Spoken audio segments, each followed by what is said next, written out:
program activated. Attention everyone, the unpleasant noise you are about to hear coming from your radio is not a mistake. Okay, first things first, what is your name? This is Big Sonny playing the best of the 90s and beyond.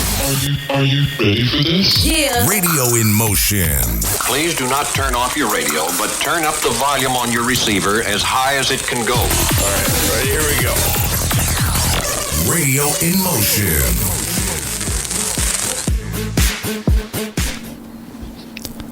Hey everyone, you're listening to Christmas Rock Party on Radio in Motion. We've got a lot of great music coming up tonight, but first I just wanted to check in with another episode of The Ugly Truth. As we head long and fast into the Christmas season, I was reading something that I thought was a little bit scary.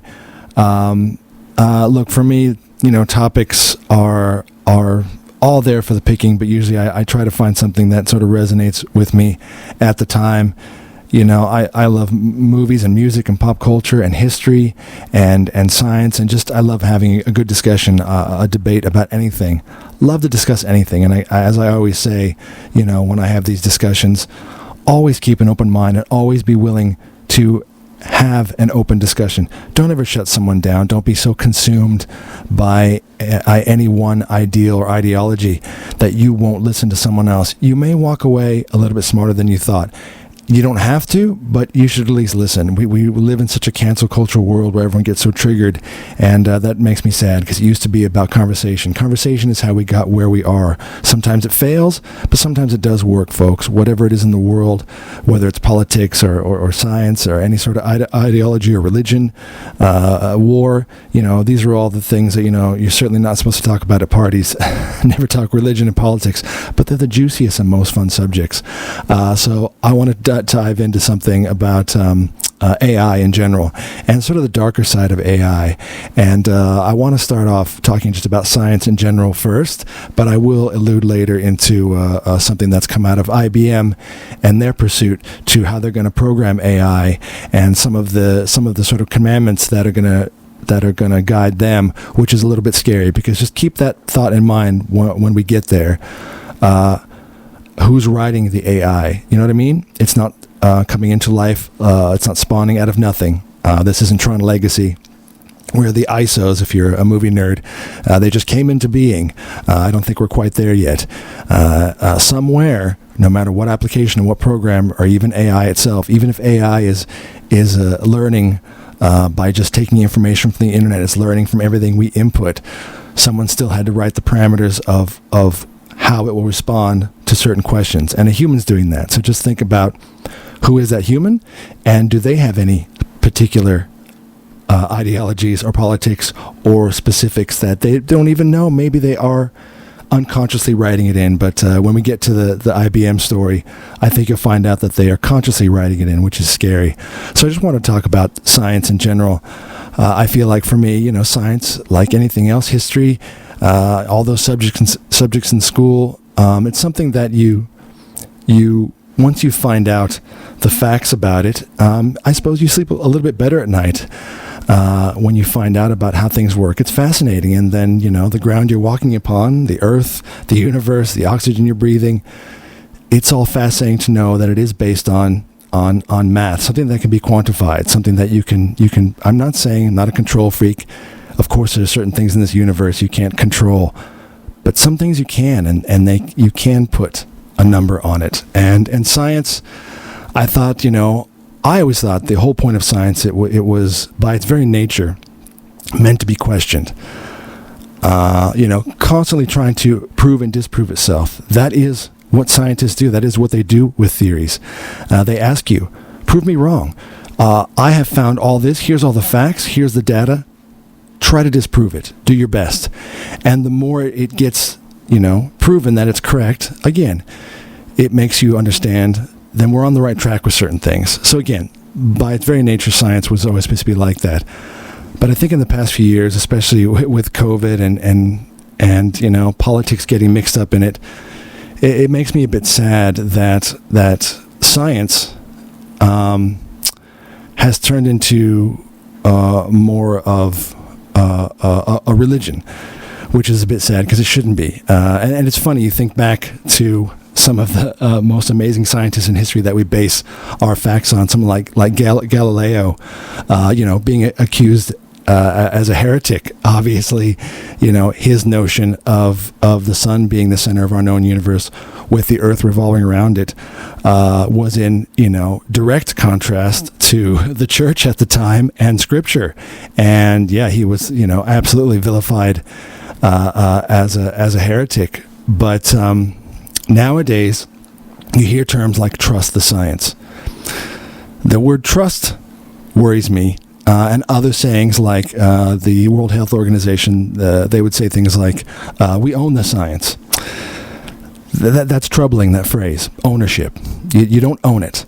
Like someone says, if you were to erase the Bible and it were rewritten, look, there may be similar themes, but it would be a completely different story. If you were to erase a math book and the next generation had to rewrite it, the math book will be written exactly the same. Okay, so again, that's what I always thought science was, but unfortunately, it's a slippery slope when science is treated like a religion and like an ideology. And again, during COVID, hearing a lot of things like trust the science, more and more is coming out. I'm not getting into a huge COVID discussion, but I'm saying this is one of the things that has affected our lives, and that the trust the science as a ideology has been all wrapped up into it, rather than being able to question things. That was what we were allowed to do. Remember reading? Are you allowed to do your own research? Well, not anymore, because if you do your own research, well, you're a fanatic. You're a conspiracy theorist, and if you go against sort of the narrative, which makes me sad, you don't even get to be in the conversation. You're immediately erased. You're racist, you're fascist, you're an anti-vaxxer. You're immediately called names from someone who obviously is having an emotional response from when you're trying to have a scientific conversation. And I've tried to have these with some people, just a logical scientific conversation. I'm happy to throw in philosophy in there, sprinkled around it, but I do feel like those are two different subjects.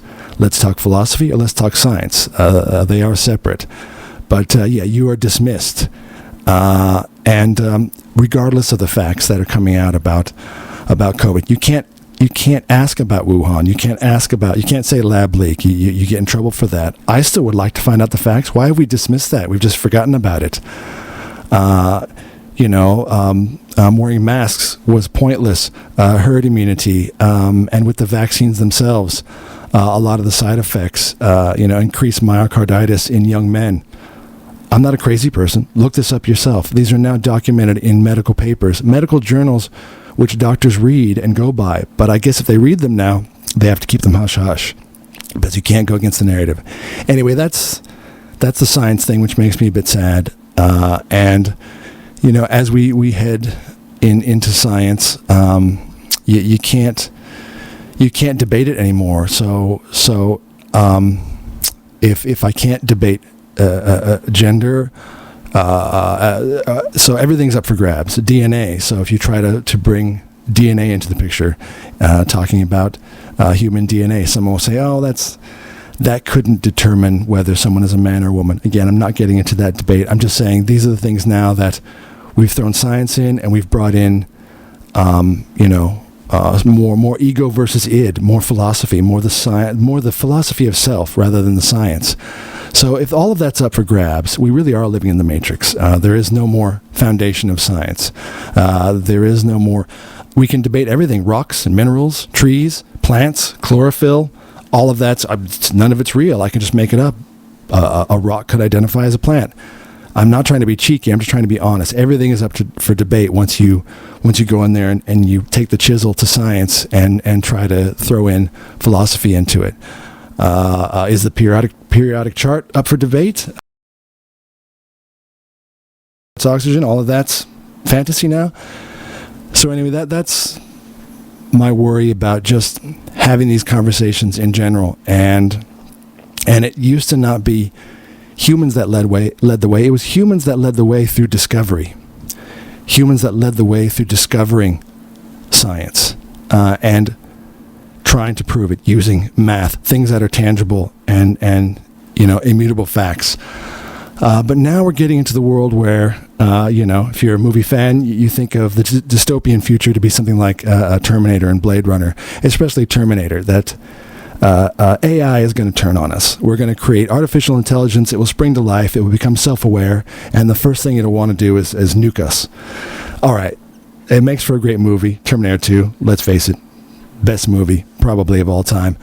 But I think we've missed the point that's the one extreme, that AI is going to want to turn on its masters and go to war, which again is most every dystopian story. Battlestar Galactica, that's classic. The Cylons turn on the humans. But it's more about, especially when it comes to AI and how it's presenting itself now, something like the Chat GPT. You can go on there and have the chat bot probably write your term paper for you, which is a bit sad. Again, we're losing our ability. We're losing our minds. It used to be the human mind. You would want to fill that up. But now we can just be lazy and have the computer do it for us. But so here's the story I wanted to talk about. This is out of IBM. IBM, by the way, not a small company. I'm sure you've heard of them. International business machine, as they are. I used to call them a logical bicycle machine. I thought that was funny. There's a lot of other things you can call IBM. But IBM still huge on the planet, leading the way. And obviously partnerships with so many other, AWS, Microsoft, AWS for the nerds. Is Amazon Web Services. And you're like, Amazon? Yes, Amazon, the book people. They pretty much are the entire infrastructure of the web. There's others out there like Azure and stuff. But when you say AWS for any total coder geek, they know that that's where it starts. So if these companies are the infrastructure of everything you're on, every social media platform, every TikTok, every YouTube video, Facebook, everything, and the gateway is Google. It's all in the internet. It's all in servers somewhere around the planet. That's the machine. That's the AI. That's the huge brain that we're all in right now. So who's behind that still? Well, people are creating that. Well, what if those people had certain ideals that they wanted to interject into the programming so that the computer was no longer just an unbiased difference engine, which is what I thought computers were supposed to be. You put the data in, it figures it out, the data points it back out. It doesn't start to get philosophical. The problem is the people who will be responsible for the future of AI, like IBM, they're going to start to put in a structure around it that is bias, and that's already happening. And this is one of the reports that proves it. I also, before I get into that, I think back to things like iRobot, Isaac Asimov's sort of the 3 laws for the robots. And it's funny, again, these 3 laws were about the AI robots, but they were more serving the people. And these 3 laws were to protect them from harming people. Again, it's about physical harm, the Terminator. But again, I think we're talking more psychological as the real war that's going to happen. I've written these down because I'm always fascinated by them. The 3 laws, and these are the Isaac Asimov robots. A robot may not injure a human being through an action, allow a human being to come into harm. That's rule number 1. Rule number 2, a robot must obey orders given to it by a human being, except where such orders would conflict with the first law. And the 3rd law, a robot must protect its own existence as long as such protection does not conflict with the first or second law. So anyway, in the movie or books, essentially these 3 rules, which they thought were pretty safe, ended up turning on the humans. And the AI figured out that the best way to protect humans, which is one of their laws, to keep humans safe, was to pretty much keep them indoors locked up, because humans a big mess. Humans is a big dang mess. It is kind of funny and a bit scary, because that is the truth of it. If you're telling the robot to protect you from yourself, then yeah, humans should probably just be locked up, because we do get into a lot of trouble. But again, I'm sorry that I'm on the side of human, and I always will be, as much as I'm a tech geek. I love humanity more. So this is coming out of IBM, a subsidiary company they use called Red Hat. There's an investigative journalist, James O'Keefe, broke this story, that there was a document from IBM that essentially is the structure for the company. So if these commandments are already in the company mantra, these will filter down to the people who get onto the keyboard and program the things that you use every day. And these are titled, as always, look this up yourself. You think I'm a crazy conspiracy theorist, always look things up for yourself and decide for yourself. So this document was titled the Allyship Commandments. Already scary that has the word commandments in it. Included in the subheading, stating that your allyship commitment accepts these fundamental truths. Among the company's 10 commandments were that employees must never question the reality of our black friends and colleagues. So yes, I didn't invent this, I didn't make this. These commandments touch on the idea of race relations. Again, I'm not going to get into that. I'm just telling you that either way is wrong. The minute you start meddling with that, it's wrong. I'm not denying there is racism in the world. People are racist, but I think the whole point of this is for us to come together and not be racist on either side. Not to anybody, to any culture, any religion, any race, your skin color, anything, young, old, white, black, Asian, whoever you are in the world. It is all about acceptance for everyone. Yes, we would agree on that. That's the whole point. It's about togetherness. It's about the melting pot, which I love.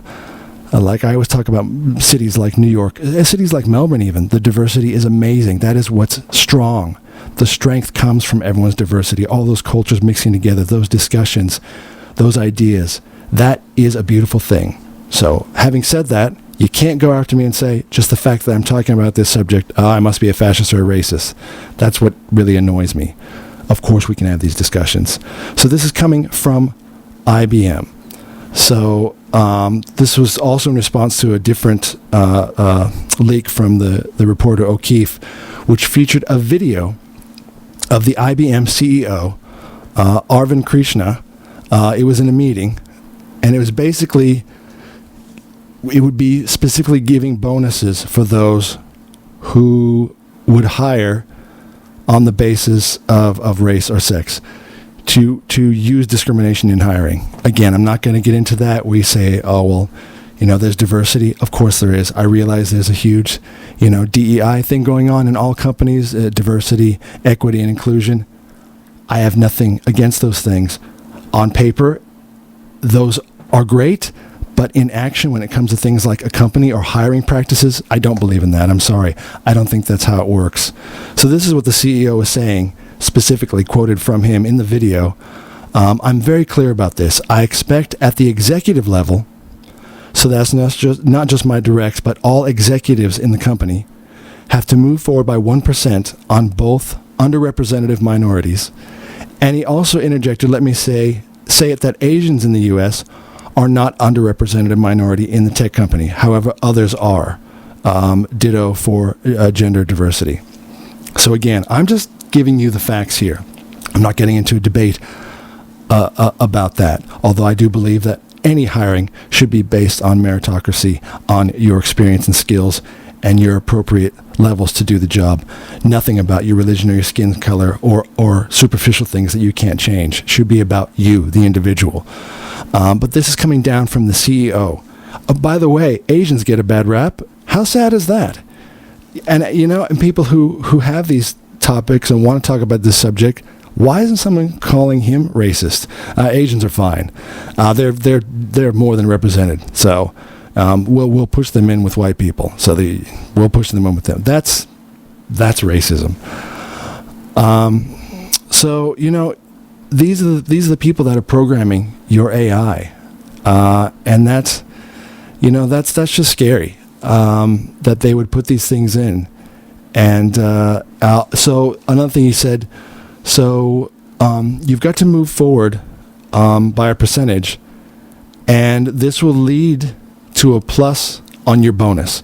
So essentially, he'll be giving bonuses for people doing this and taking away for those who don't, for someone who hires in a discriminatory manner.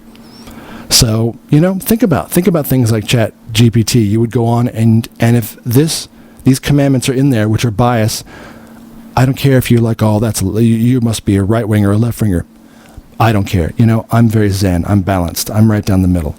If you go extreme either way, you get in trouble. When you start meddling with something like AI, which should just present to you back the facts, you're getting into trouble. You might type in something like, can white people be racist? Can black people be racist? And it may tell you no, that if you're black, you can't be racist because it's actually a power struggle and it's all about white people. Again, I'm not getting into that. It just saddens me that anything would be a bias in something that's just supposed to be a difference engine to take your data and parse it through and give you back the information, give you back the historical or scientific or mathematical information. So this is my worry. You think, oh, well, AI is all about something coming to life and having its own opinion. Yes and no, because it didn't spring out of nowhere. Like I said, it sprang from a human, and the humans have bias. And whoever's programming it has the bias. And this is proof in the pudding with what's coming out of IBM, which again, IBM is huge and touches every level of every aspect of technology you're using today. And like I say, I wanted to touch on something like, when it comes to specific forced hiring, I've worked in places where there's a hugely diverse team, and they were all hired based on merit, based on skill and experience, and their suitability for the job and the role, and then everything else just happened to come into play on its own. And when you do that, when you aim for that always, that's sustainable. This other stuff, it's not sustainable. This is not sustainable to break people down to the superficial. As I always tell people, I will always believe in the individual. And the individual is made up of everything. Everything in your life, your journey, that's you, from childhood to the age you are now, and everything, all of it. And yes, it comes into play, your race, your religion, everything you've experienced, your parents, whoever they were, 2 fathers, 2 mothers, a man and a woman, no parents, an orphan, whatever it is, your journey is amazing, and that makes up you. So you want to put yourselves into a category? Of course we do. We do still categorize ourselves, but it also cracks me up how they think that's the way to go. When you're in the plane, do you think to yourself, well, I hope they have the best white pilot. I hope they have the best black pilot. No, I hope it's the best female pilot. I really don't give a crap. I just want the best pilot. Whoever walks out of that cockpit, I'll respect because we landed safely. Thank you. Thank you, sir. Thank you, ma'am. Whomever. I hope I get the best black doctor. I hope I get the best Asian doctor. No, I hope I get the best doctor who's going to cut up my chest and tinker with my heart. I hope he or she is the best. Simply put. So, if I'm wrong, well, tell me I'm wrong. But I do believe that there's a place for, equity, which is really the idea of tipping the scale to say that certain groups, whomever they are already on the back foot and marginalized. I'm not going to have that debate that's holistically wrong, but I'm saying it leads to problems down the other end. And everyone here, when they have these kind of discussions, I know they're coming from a good place. Of course they're coming from a good place. They're coming from a place of diversity and helping those who are in need, helping give those a boost who need it. But I feel like the world is becoming more even than you know. Everyone is getting that chance. Everyone's getting that chance in ways that have been unheard of in the past 20 years. You can decide to become a coder and go online and be a superstar. You can do things from technology from your home, and everyone, I think, is getting that more of a chance. And I hope the world does become more balanced for everybody. But when you lead down the road of using the superficial external parts to reward someone in any way, it's not sustainable. I'm sorry. It's a temporary solution to whatever bigger problems there are in the world. So yeah, that's my deep discussion about AI tonight. So keep an eye on that. When you ask AI questions, is this that, or who won this war, or who did that? Keep an eye out if the answer seems to be a bit, oh, that's interesting. That's a little bit that's a little bit opinionated. I was looking for just a straight answer, as a computer would give me. Not well, actually, no, because in my opinion, these people X and Y are this, and just so you know, I don't want that. I don't want any artificial intelligence to be that. We are the computer. That's my passion. You are the computer. Take all the data in front of you, read all the information, go out there, find it, you disseminate it. You're the computer. You do the computing in here, folks. Do the computing in here. Don't let the computer think for you. You're the thinker. Be awake. Don't be woke. Be awake. Anyway, that's it for tonight. I'll end it there. But hey, more great music to come on tonight's Christmas rock party after a word from our sponsors.